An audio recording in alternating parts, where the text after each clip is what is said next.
parlait donc au début de ce journal, péril sur l'exercice du journalisme au Cameroun, alors que les cas d'agression et de tentatives d'enlèvement sont devenus légion autour des hommes et femmes des médias. Le réseau des patrons de presse du Cameroun sort donc de sa réserve et condamne cette insécurité permanente qui menace l'exercice du journalisme, on le disait, au Cameroun. On regarde le reportage de Kevin Tchogo et Warren Zede. Cameroun, pays dangereux pour les journalistes. Cette étiquette n'est pas prête à retomber d'aussitôt. Les faits le démontrent et les patrons de presse s'en offusquent.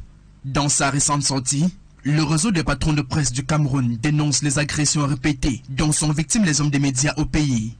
Les derniers cas en date, le directeur de publication de l'hebdomadaire La Voix du Centre, Emmanuel Ekoli, par ailleurs correspondant local de Reporters sans frontières, pris à partie dans la nuit du 19 au 20 août dernier par des individus armés alors qu'il regagnait son domicile après une journée de travail.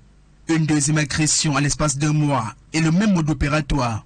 Frappé par ses bourreaux, traîné sur le goudron, blessé plusieurs fois à la tête et son matériel de travail emporté. Quelques semaines plus tôt, et toujours dans la ville de Yaoundé, capitale du Cameroun, François Mboké, le président du réseau des patrons de presse du Cameroun, échappait à une tentative d'enlèvement. Xavier Messé, député du journal Kalam, Hassan Konda du journal Identité, et la liste des victimes est loin d'être exhaustive. Le silence des autorités compétentes devant la menace permanente de l'insécurité vis-à-vis des journalistes est remis en question. D'autant plus qu'aucun agresseur n'a fait l'objet d'une interpellation dans ces multiples cas, regrette le REPAC.